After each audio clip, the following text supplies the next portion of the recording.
केंद्र की सरकार इन्नी बुखलाई हुई है। साढ़े 13 नौजवान सिर्फ एक किसानों के हक में प्रोटेस्ट कर रहे सी, यात्रा कर रहे सी, अज उन्होंने फड़ लिया। सवेरे 10 बजे के करीब उत्थे दी पुलिस ने उन्होंने गिरफ्तार कर लिया, ये कह के कि तुसीं इत्थे प्रचार नहीं कर सकते। इन्होंने देखिया जो पिछले समय दे विच साडे नौजवानों ते झूठे परचे, उन्हां दीयां फोटोआं रिलीज़ कीतियां, अपना हक रखण तो इन्ने क असीं नाजुक हो गए कि सानूं सरकारां दी परमिशन लैऊंगी। ये है लोकतंत्र अज साडे देश दा। मैं सरकारां नूं ये सिद्धी गल दस दिंदा कि नौजवानी डरन वाली नहीं है। ये कित्थों अंदोलन स्टार्ट होया सी? ये अंदोलन पंजाब दी धरती तो स्टार्ट होया सीगा। उन्हां नूं पंजाब दा इतिहास पढ़ लेना चाहिए। सरकार नूं लग रहा है कि अंदोलन लंबा ले जाइए। ये नौजवानी अपने कारोबार छड्डी आई है, जोबां छड्ड के आई है, इन्हें अपने आप वापस घर चल जाना। असीं जदों तक ये कानून वापस नहीं हुंदे, असीं संघू बार्डर तो नहीं जावांगे, टिकरी बार्डर तो नहीं जावांगे।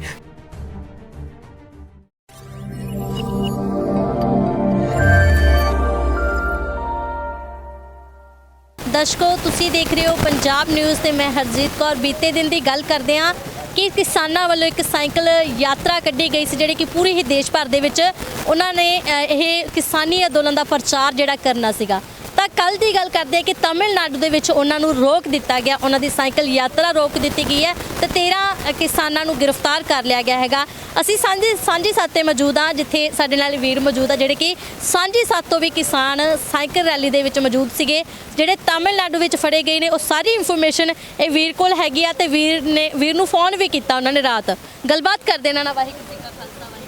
ਵਾਹਿਗੁਰੂ ਜੀ ਕਾ ਖਾਲਸਾ, ਵਾਹਿਗੁਰੂ ਜੀ ਕੀ ਫਤਿਹ। मेरा नाम सुखविंदर सिंह वड़वा। असी सांझी सत्त च सेवावां निभा रहे हैं पहले दिन तो।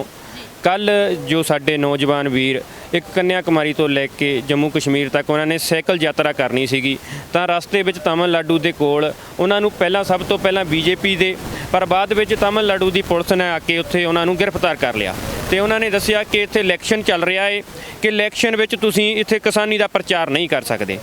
मैं उन्हां लोकां नूं ये गल कहना चाहुंदा कि किहड़े लोग कह रहे हैं कि दिल्ली बैठे जो लोग ने इहदा फायदा की है, सरकार ते फर्क की पिया। पर अज केंद्र की सरकार इन्नी बुखलाई हुई है। साढ़े 13 नौजवान सिर्फ एक किसानों के हक में प्रोटेस्ट कर रहे सी, यात्रा कर रहे सी, अज उन्होंने फड़ लिया। इत्थे तो पता लगता है कि बीजेपी की सरकार कितनी बुखलाई हुई है। पर मैं उन्हां बीजेपी की सरकार अते जो केंद्र दे विच साडे प्रशासन निभा रहे, उन्होंने ये लगता है शायद इदा गिरफ्तारियां तो, नौजवानों के झूठे परचे करन तो शायद एक किसानी अंदोलन कमज़ोर पै जाऊगा। पर इस गल का वो वहम कट देन। किसानी अंदोलन दिन प्रति दिन चढ़दियां कला च जाऊगा। ना सानू किसी गिरफ्तारी का डर है, ना सानू किसी झूठे परचे का डर है।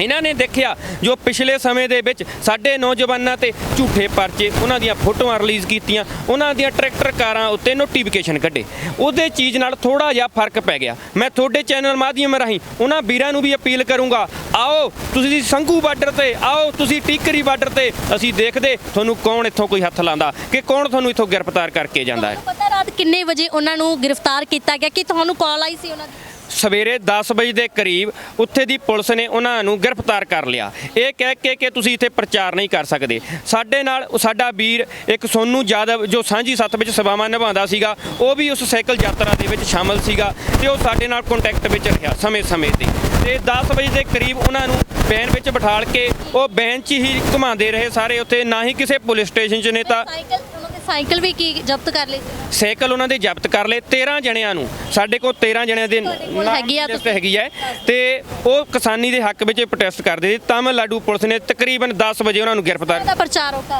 उन्होंने अपने झंडे लाए हुए सी किसानी दे ते एक रोस जो काले झंडिਆਂ का रोस ला के वो अपना साइकिल किते भी जो बस स्टैंड या किते पब्लिक थां ते आके रोक के एक किसानी के हक में अपील कर रहे सी। उन्हां दे विचों 13 जणियां विचों सोनू यादव उर्फ मरुती, विकास बाबा, आकाश कुमार, बड़ा आकार, कनकपाल सिंह, संदीप दलाल, सुमीत दलाल ते रजेश सिंह, बीटू कुमार, हरप्रीत सिंह, सुमेश पांडे, रामचंद्र सिंह, ये उत्थे वीर साडे गए सीगे। ਤੇ ਸਾਡੀ ਮੈਂ ਉਸੇ ਟਾਈਮ ਜਦੋਂ ਸਾਡੇ ਨਾਲ ਉਹਨਾਂ ਦੀ ਗੱਲਬਾਤ ਹੋਈ, ਮੈਂ ਆਪਣੇ ਆਗੂ ਸਾਹਿਬਾਨਾਂ ਤੱਕ ਉਹਨਾਂ ਦਾ ਇਹ ਮੈਸੇਜ ਪਹੁੰਚਾਇਆ। ਉਸੇ ਟਾਈਮ ਸਾਡੇ ਸਤਿਕਾਰਯੋਗ ਆਗੂ ਜਗਜੀਤ ਸਿੰਘ ਡੱਲੇਵਾਲ ਜੀ ਨੇ ਸਾਡੇ ਵੀਰ ਨਾਲ ਗੱਲਬਾਤ ਕੀਤੀ ਤੇ ਵਿਸ਼ਵਾਸ ਦਿਵਾਇਆ ਕਿ ਕਿਸਾਨ ਸੰਯੁਕਤ ਕਿਸਾਨ ਮੋਰਚੇ ਦੇ ਆਗੂ ਤੁਹਾਡੇ ਨਾਲ ਖੜੇ ਨੇ, ਤੁਹਾਨੂੰ ਕਿਸੇ ਵੀ ਤਰ੍ਹਾਂ ਦੀ ਪ੍ਰੋਬਲਮ ਨਹੀਂ ਆਣ ਦੇਵਾਂਗੇ। ਪਰ ਮੈਂ ਉਹਨਾਂ ਵੀਰਾਂ ਨੂੰ ਵਿਸ਼ਵਾਸ ਦਿਵਾਉਂਦਾ, ਅਸੀਂ ਸਾਂਝੀ ਸੱਥ ਵੱਲੋਂ ਤੇ ਪੂਰੇ ਅੰਦੋਲਨ ਦੇ ਨੌਜਵਾਨਾਂ ਵੱਲੋਂ ਇਹ ਵਿਸ਼ਵਾਸ ਦਿਵਾਉਂਦੇ ਹਾਂ, ਕਿਸੇ ਵੀ ਨੌਜਵਾਨ ਤੇ ਜੇ ਕਿਤੇ ਝੂਠਾ ਪਰਚਾ ਹੁੰਦਾ ਹੈ ਤਾਂ ਨੌਜਵਾਨੀ ਉਹਨਾਂ ਨਾਲ ਮੋਢਾ ਲਾ ਕੇ ਖੜੇ ਰਹੂਗੀ। ਕਿਸਾਨੀ ਅੰਦੋਲਨ ਤੋਂ ਹੀ ਸਾਈਕਲ ਰੈਲੀ ਇੱਥੋਂ ਲੈ ਕੇ ਚੱਲੇ ਸੀਗੇ? ਨਹੀਂ, ਉਹ ਇਹ ਇੱਥੇ ਸੀਗੇ, ਸ਼ੁਰੂਆਤ ਉਹਨੀ ਕੰਨਿਆ ਕੁਮਾਰੀ ਤੋਂ ਕਰਨੀ ਸੀਗੀ ਜੰਮੂ ਕਸ਼ਮੀਰ ਨੂੰ, ਤੇ ਆਂਦੇ ਤਾਮਿਲਨਾਡੂ ਦੇ ਵਿੱਚ ਹੀ ਉਹਨਾਂ ਨੂੰ ਉੱਥੇ ਗ੍ਰਿਫਤਾਰ ਕੀਤਾ ਗਿਆ ਜੀ। ਵੀਰ ਜੀ, ਅੱਜ ਦੇਖਦੇ ਰਹੇ ਅਸੀਂ ਕਿ ਖਬਰ ਇਹ ਅਖਬਾਰ ਦੇ ਵਿੱਚ ਵੀ ਆਈ ਹੈ, ਜਿਸ ਤਰ੍ਹਾਂ ਉਹ ਪ੍ਰਚਾਰ ਕਰ ਰਹੇ ਸੀ ਕਿ ਤਾਮਿਲਨਾਡੂ ਦੇ ਵਿੱਚ ਹੁਣ ਚੋਣ ਪ੍ਰਚਾਰ ਚੱਲ ਰਿਹਾ ਸੀ, ਚੋਣਾਂ ਹੋ ਰਹੀਆਂ ਸੀ, ਜਿਹਦੇ ਬਾਬਤ ਉਹਨਾਂ ਨੂੰ ਰੋਕਿਆ ਗਿਆ। ਪ੍ਰਸ਼ਾਸਨ ਨੇ ਇਹੀ ਗੱਲ ਕਹੀ ਕਿ ਤੁਸੀਂ ਚੋਣ ਪ੍ਰਚਾਰ ਦੇ ਵਿੱਚ ਉੱਥੇ ਪ੍ਰਚਾਰ ਨਹੀਂ ਕਰ ਸਕਦੇ, ਕਿ ਤੁਹਾਨੂੰ ਪਰਮਿਸ਼ਨ ਲੈਣੀ ਪਊਗੀ ਦਿੱਲੀ ਗਵਰਨਮੈਂਟ ਤੋਂ, ਤਾਂ ਕਰਕੇ ਤੁਸੀਂ ਕਰ ਸਕਦੇ। ਪਰ ਮੈਂ ਤੁਹਾਡੇ ਚੈਨਲ ਮਾਧਿਅਮ ਰਾਹੀਂ ਉਹਨਾਂ ਲੋਕਾਂ ਤੱਕ ਸਵਾਲ ਕਰਨਾ ਚਾਹੁੰਦਾ ਕਿ ਅਸੀਂ ਲੋਕਤੰਤਰ ਵਿੱਚ ਆਪਣਾ ਹੱਕ ਰੱਖਣ ਤੋਂ ਇੰਨੇ ਕੁ ਅਸੀਂ ਨਾਜ਼ੁਕ ਹੋ ਗਏ ਕਿ ਸਾਨੂੰ ਸਰਕਾਰਾਂ ਦੀ ਪਰਮਿਸ਼ਨ ਲੈਣੀ। ਇਹ ਹੈ ਲੋਕਤੰਤਰ ਅੱਜ ਸਾਡੇ ਦੇਸ਼ ਦਾ।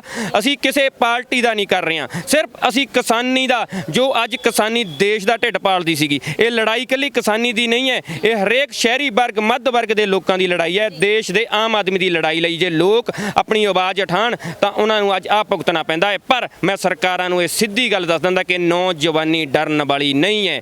ਜਦੋਂ ਤੱਕ ਸਾਡੇ ਤਿੰਨੇ ਕਾਲੇ ਕਾਨੂੰਨ ਵਾਪਸ ਨਹੀਂ ਹੁੰਦੇ, MSP ਲਾਗੂ ਨਹੀਂ ਹੁੰਦੀ, ਅਸੀਂ ਦਿੱਲੀ ਦੇ ਬਾਰਡਰਾਂ ਤੇ ਨਹੀਂ ਜਾਵਾਂਗੇ। ਸਾਡਾ ਅੰਦੋਲਨ ਸ਼ਾਂਤਮਈ ਰਹੂਗਾ। ਤੁਸੀਂ ਜਿੰਨਾ ਸਾਡੇ ਤੇ ਅਤਿਆਚਾਰ ਕਰਨਾ ਕਰਦੇ ਰਹੋ। ਤੁਸੀਂ ਕਿਹਾ ਕਿ ਇਹ ਡਰ ਪਾ ਰਹੀ ਹੈ, ਤੁਹਾਨੂੰ ਲੱਗਦਾ ਹੈ ਕਿ ਜਿਹੜੇ ਨੌਜਵਾਨਾਂ ਨੂੰ ਗ੍ਰਿਫਤਾਰ ਕੀਤਾ ਜਾ ਰਿਹਾ ਜਾਂ ਜੋ ਪ੍ਰਚਾਰ ਕਰਨ ਲਈ ਜਾਂਦੇ, ਚਾਹੇ ਪੱਛਮੀ ਬੰਗਾਲ ਹੋਵੇ ਚਾਹੇ ਤਾਮਿਲਨਾਡੂ ਹੋਵੇ, ਉਹ ਨੌਜਵਾਨਾਂ ਨੂੰ ਚੱਕ ਕੇ ਇੱਕ ਸਹਿਮ ਪੈਦਾ ਕਰਨਾ ਚਾਹੁੰਦੀ, ਇੱਕ ਡਰ ਪੈਦਾ ਕਰਨੀ ਚਾਹੁੰਦੀ, ਤਾਂ ਜੋ ਕਿਸਾਨੀ ਅੰਦੋਲਨ ਦੇ ਵਿੱਚ ਜੋ ਲੋਕ ਬੈਠੇ ਨੇ ਉਹ ਵਾਪਸ ਚਲੇ ਜਾਣ? ਸਰਕਾਰ ਦੀ ਬਿਲਕੁਲ ਇਹੀ ਨੀਤੀ ਹੈ ਕਿ ਨੌਜਵਾਨਾਂ ਤੇ ਝੂਠੇ ਪਰਚੇ ਕਰੀਏ, ਇਹਨਾਂ ਦੀਆਂ ਗ੍ਰਿਫਤਾਰੀਆਂ ਕਰੇ, ਸ਼ਾਇਦ ਇਹ ਅੰਦੋਲਨ ਬਿਖਰ ਜਾਊਗਾ। ਪਰ ਉਹਨਾਂ ਨੂੰ ਇਸ ਗੱਲ ਦਾ ਵਹਿਮ ਹੈ। ਇਹ ਕਿੱਥੋਂ ਅੰਦੋਲਨ ਸਟਾਰਟ ਹੋਇਆ ਸੀ? ਇਹ ਅੰਦੋਲਨ ਪੰਜਾਬ ਦੀ ਧਰਤੀ ਤੋਂ ਸਟਾਰਟ ਹੋਇਆ ਸੀਗਾ। ਉਹਨਾਂ ਨੂੰ ਪੰਜਾਬ ਦਾ ਇਤਿਹਾਸ ਪੜ੍ਹ ਲੈਣਾ ਚਾਹੀਦਾ। ਅਸੀਂ ਉਹਨਾਂ ਗੁਰੂਆਂ ਪੀਰਾਂ ਦੇ ਵਾਰਸ ਹਾਂ ਜੋ ਅੱਜ ਬਿਨਾਂ ਜਿੱਤ ਤੋਂ ਵਾਪਸ ਨਹੀਂ ਜਾਵਾਂਗੇ। ਜਿਸ ਦਿਨ ਸਾਨੂੰ ਪਤਾ ਲੱਗਿਆ ਕਿ ਸਾਡੇ ਨੌਜਵਾਨਾਂ ਦੀਆਂ ਫੋਟੋਆਂ ਰਿਲੀਜ਼ ਕੀਤੀਆਂ ਸਪੈਸ਼ਲ, ਉਸੇ ਦਿਨ ਮੁੰਡੇ ਗੱਡੀਆਂ ਟਰਾਲੀਆਂ ਭਰ ਕੇ ਸੰਘੂ ਬਾਰਡਰ ਤੇ ਆ ਗਏ। ਸਾਡੇ 'ਚ 1% ਵੀ ਖੋਫ ਨਹੀਂ ਹੈ, ਨਾ ਹੀ ਸਾਡੇ ਦਿੱਤੇ ਹੋਏ ਜਿਨ ਸਿੰਘ ਤੇ ਖੇਮਪ੍ਰੀਤ ਨੂੰ ਵੀ ਜਿਹੜਾ ਗ੍ਰਿਫਤਾਰ ਕਰ ਲਿਆ ਗਿਆ, ਜਿਹੜਾ UK ਦੇ ਰਹਿਣ ਵਾਲੇ। ਬਿਲਕੁਲ ਇਸੇ ਸਰਕਾਰ ਨੂੰ ਲੱਗਦਾ ਹੈ ਸ਼ਾਇਦ ਪਹਿਲਾਂ ਕੋਈ ਇਦਾਂ ਹੋਇਆ ਹੋਊਗਾ ਵੀ ਅਸੀਂ ਸਰਕਾਰਾਂ ਨੂੰ ਦਬਾ ਕੇ ਇਹਨਾਂ ਦੇ ਅੰਦੋਲਨ ਨੂੰ ਅਸੀਂ ਤਾਰ ਪਿੱਡੋ ਕਰ ਸਕਦੇ ਹਾਂ। ਪਰ ਸਰਕਾਰ ਇਸ ਗੱਲ ਦਾ ਵਹਿਮ ਕੱਢ ਦੇਵੇ। ਜਿੰਨੀਆਂ ਵੀ ਉਹਨਾਂ ਨੇ ਅੱਜ ਤੱਕ ਕੋਈ ਵੀ ਕੋਸ਼ਿਸ਼ ਕੀਤੀ ਉਹ ਸਾਰੀਆਂ ਫੇਲ ਹੁੰਦੀਆਂ ਜਾਂਦੀਆਂ। ਇਸ ਅੰਦੋਲਨ ਨੂੰ ਗੁਰੂ ਸਾਹਿਬ ਆਪ ਚਲਾ ਰਹੇ ਨੇ ਤੇ ਇਹ ਅੰਦੋਲਨ ਅਸੀਂ ਜਿੱਤ ਕੇ ਹੀ ਜਾਵਾਂਗੇ। ਜੀ, ਮੇਰਾ ਲਾਸਟ ਸਵਾਲ ਹੈ ਕਿ ਤੁਸੀਂ ਦੇਖ ਰਹੇ ਹੋ ਕਿ ਲਗਾਤਾਰ ਕਿਸਾਨੀ ਅੰਦੋਲਨ ਚੱਲ ਰਿਹਾ, ਸਰਕਾਰ ਨਹੀਂ ਸੁਣ ਰਹੀ, ਪਰ ਤੁਹਾਨੂੰ ਕੀ ਲੱਗਦਾ? ਇੱਕ ਪਾਸੇ ਸਰਕਾਰ ਅਜੇ ਵੀ ਕਹਿ ਰਹੀ ਹੈ ਕਿ ਜਿੱਥੇ ਬਜਟ ਦੀ ਗੱਲ ਕਰਦੇ ਆ, ਇਹ ਗੱਲ ਕਹਿ ਦਈਏ ਕਿ ਜਿਹੜੇ ਕਾਨੂੰਨ ਆ ਉਹ ਰੱਦ ਨਹੀਂ ਹੋਣੇ, ਸੋਧਾ ਚਾਹੇ ਤੁਸੀਂ ਕਰਵਾ ਲਓ, ਤਾਂ ਨੌਜਵਾਨਾਂ ਦਾ ਖਿਆਲ? ਸਰਕਾਰ ਨੂੰ ਲੱਗ ਰਿਹਾ ਕਿ ਇਹ ਅੰਦੋਲਨ ਲੰਬਾ ਲੈ ਜਾਈਏ। ਇਹ ਨੌਜਵਾਨੀ ਆਪਣੇ ਕਾਰੋਬਾਰ ਛੱਡੀ ਆਈ ਹੈ, ਜੋਬਾਂ ਛੱਡ ਕੇ ਆਈ ਹੈ, ਇਹਨੇ ਆਪਣੇ ਆਪ ਵਾਪਸ ਘਰ ਚੱਲ ਜਾਣਾ ਤੇ ਅਸੀਂ ਇਹਨਾਂ ਨੂੰ ਬਾਅਦ ਵਿੱਚ ਇੱਥੋਂ ਤੋਂ ਖਦੇੜ ਦੇਵਾਂਗੇ। ਪਰ ਸਰਕਾਰ ਦਾ ਇਹ ਵਹਿਮ ਹੈ, ਚਾਹੇ ਜਿੰਨਾ ਮਰਜ਼ੀ ਅੰਦੋਲਨ ਲੰਬਾ ਲੈ ਜਾਓ, ਅਸੀਂ ਜਦੋਂ ਤੱਕ ਇਹ ਕਾਨੂੰਨ ਵਾਪਸ ਨਹੀਂ ਹੁੰਦੇ ਅਸੀਂ ਸੰਘੂ ਬਾਰਡਰ ਤੋਂ ਨਹੀਂ ਜਾਵਾਂਗੇ, ਟਿੱਕਰੀ ਬਾਰਡਰ ਤੋਂ ਨਹੀਂ ਜਾਵਾਂਗੇ। ਤੁਸੀਂ ਅੰਦੋਲਨ ਦੇ ਵਿੱਚ ਦੇਖਿਆ ਹੋਣਾ, ਥੋੜੇ ਦਿਨ ਪਹਿਲਾਂ ਇੱਕ ਬਾਥਰੂਮਾਂ ਦੀ ਪ੍ਰੋਬਲਮ ਆਉਂਦੀ ਸੀਗੀ, ਅੱਜ ਤੁਸੀਂ ਸੰਘੂ ਬਾਰਡਰ ਤੇ ਜਾਓਗੇ, ਥਾਂ ਥਾਂ ਬਾਥਰੂਮ ਬਣਾ ਦਿੱਤੇ। ਪੱਕੇ ਇਰਾਦੇ ਨਾਲ ਇੱਥੇ ਬੈਠ ਗਏ। ਕਿਸੇ ਨੂੰ ਕੋਈ ਕਾਰੋਬਾਰ ਦੀ ਨਹੀਂ ਆਪਣੀ ਟੈਨਸ਼ਨ ਹੈ ਤੇ ਨਾ ਹੀ ਕਿਸੇ ਹੋਰ ਨੂੰ। ਸਾਡੇ ਯੋਧੇ ਸ਼ਹੀਦ ਭਗਤ ਸਿੰਘ ਹੋਣੀ ਹੋਏ, ਅੱਜ ਨੌਜਵਾਨ ਅਕਸਰ ਗੱਲਾਂ ਕਰਦੇ ਨੇ ਕਿ ਅੱਜ ਪੈਸਾ ਜ਼ਰੂਰੀ ਹੈ ਕਿ ਸਾਡਾ ਅੰਦੋਲਨ ਜ਼ਰੂਰੀ ਹੈ, ਤਾਂ ਨੌਜਵਾਨਾਂ ਦਾ ਇੱਕੋ ਜਵਾਬ ਹੁੰਦਾ, ਜਦੋਂ ਸਾਡਾ ਦੇਸ਼ ਆਜ਼ਾਦ ਸ਼ਹੀਦ ਭਗਤ ਸਿੰਘ ਹੋਣੀ ਕਰਵਾਇਆ ਸੀਗਾ ਤਾਂ ਉਹਨੇ ਪੈਸਾ ਕਮਾਇਆ ਸੀਗਾ। ਅੱਜ ਸਾਡੇ ਲਈ ਪੈਸਾ ਜ਼ਰੂਰੀ ਨਹੀਂ ਹੈ, ਸਾਡੇ ਲਈ ਅੰਦੋਲਨ ਜ਼ਰੂਰੀ ਹੈ, ਲੋਕਾਂ ਦੇ ਹੱਕ ਜ਼ਰੂਰੀ ਹੈ। ਜਦੋਂ ਤੱਕ ਇਹ ਤਾਨੇਸ਼ਾਹ ਸਰਕਾਰ ਦਾ ਅਸੀਂ ਹੰਕਾਰ ਨਹੀਂ ਭੰਨਦੇ ਅਸੀਂ ਵਾਪਸ ਨਹੀਂ ਜਾਵਾਂਗੇ। ਸਰਕਾਰ ਨੂੰ ਕੀ ਅਪੀਲ ਕਰਨਾ ਚਾਹੋਗੇ? ਜੋ ਜੇ ਵੀ ਮਿਲਦਾ ਸਰਕਾਰ ਨੂੰ ਇਹੀ ਅਪੀਲ ਹੈ ਕਿ ਆਪਣਾ ਹੰਕਾਰ ਤੋੜ ਕੇ, ਲੋਕਾਂ ਦੀ ਅਪੀਲ ਸੁਣ ਕੇ ਅੱਜ ਲੋਕ ਲਹਿਰ ਉੱਠੀ ਹੈ। ਤੁਸੀਂ ਕਿਹਾ ਸੀਗਾ ਇੱਕ ਦਿਨ ਮੋਦੀ ਸਾਹਿਬ ਨੇ ਕਿ ਮੈਂ ਜਿਹੜੇ ਵੀ ਕਾਨੂੰਨ ਲਿਆਂਦਾ ਮੈਂ ਕਿਸੇ ਨੂੰ ਪੁੱਛ ਕੇ ਨਹੀਂ ਲਿਆਂਦਾ। ਉਹਨਾਂ ਨੇ ਜਦੋਂ ਵਿਧਾਨ ਸਭਾ ਦੇ ਵਿੱਚ ਕਿਹਾ ਸੀਗਾ ਕਿ ਮੈਂ ਐਜੂਕੇਸ਼ਨ ਦਾ ਲੈ ਕੇ ਆਇਆ। ਮੈਂ ਐਜੂਕੇਸ਼ਨ ਦੀ ਉਦਾਹਰਨ ਤੁਸੀਂ ਅੱਜ ਸਾਂਝੀ ਸੱਥ ਦੇ ਵਿੱਚ ਦੇਖ ਸਕਦੇ ਹੋ। ਸਾਂਝੀ ਸੱਥ ਦੇ ਵਿੱਚ ਇਸ ਪਲੇਟਫਾਰਮ ਆਲੇ ਦੁਆਲੇ ਦੇ ਲੋਕੀ ਜੋ ਸਲਮ ਦੇ ਬੱਚੇ ਨੇ 150 ਦੇ ਕਰੀਬ ਇੱਥੇ ਪੜ੍ਹਨ ਆਉਂਦੇ ਨੇ। ਸਾਡੇ ਦੇਸ਼ ਦੀ ਇਹ ਐਜੂਕੇਸ਼ਨ ਹੈ। ਆ 10 ਕਿਲੋ ਕਿਲੋਮੀਟਰ ਦੇ ਵਿੱਚ 150 ਬੱਚਾ ਜਿਹੜਾ ਪੜ੍ਹਾਈ ਤੋਂ ਦੂਰ ਹੈ ਸਾਡਾ ਦੇਸ਼ ਇਹ ਪੜੂਗਾ। ਹਾਲਾਂ ਤਾਂ ਅਸੀਂ ਇੱਕ ਸੰਘੂ ਬਾਰਡਰ ਦੀ ਗੱਲ ਕਰ ਰਹੇ ਹਾਂ, ਪਰ ਇਹੀ ਕਾਰਨ ਵੱਖ-ਵੱਖ ਥਾਵਾਂ ਤੇ ਜਿੱਦਾਂ ਦੇ ਵੀ ਕਾਨੂੰਨ ਲਿਆਂਦੇ ਆਪਣੀ ਮਰਜ਼ੀ ਕਰਕੇ, ਆਪਣੇ ਦੋਸਤਾਂ ਦੇ ਫਾਇਦੇ ਕਰਕੇ ਸਕੂਲ ਕੋਆਪਰੇਟ ਘਰਾਣਿਆਂ ਦੇ ਹੱਥ ਕੀਤੇ, ਛੋਟੇ ਵਰਗ ਮੱਧ ਵਰਗ ਦੇ ਲੋਕ ਨਹੀਂ ਉਹਨਾਂ ਸਕੂਲਾਂ 'ਚ ਵਧੀਆ ਐਜੂਕੇਸ਼ਨ ਪ੍ਰਾਪਤ ਕਰ ਸਕਦੇ। ਅੱਜ ਫਿਰ ਸਾਡੀ ਫਸਲ ਨੂੰ, ਸਾਡੀ ਜਿਹੜੇ ਅਨਾਜ ਨੂੰ ਕੋਆਪਰੇਟ ਦੇ ਹੱਥ ਦੇਣਾ ਚਾਹੁੰਦੇ ਆ। ਫਿਰ ਸਾਡਾ ਜੋ ਲੋਕ ਉਹਨਾਂ ਨੂੰ ਇੱਕ ਕਾਲ ਪੈ ਜਾਊਗਾ, ਇਸ ਦੇਸ਼ ਵਿੱਚ ਭੁੱਖਮਰੀ ਪੈ ਜਾਊਗੀ। ਉਹ ਸ਼ਹਿਰੀ ਵਰਗ ਨੂੰ, ਉਹ ਮੱਧ ਵਰਗ ਨੂੰ ਉਹਨਾਂ ਨੂੰ ਖਾਣ ਦਾ ਸੋਰਸ ਨਹੀਂ ਹੋਊਗਾ।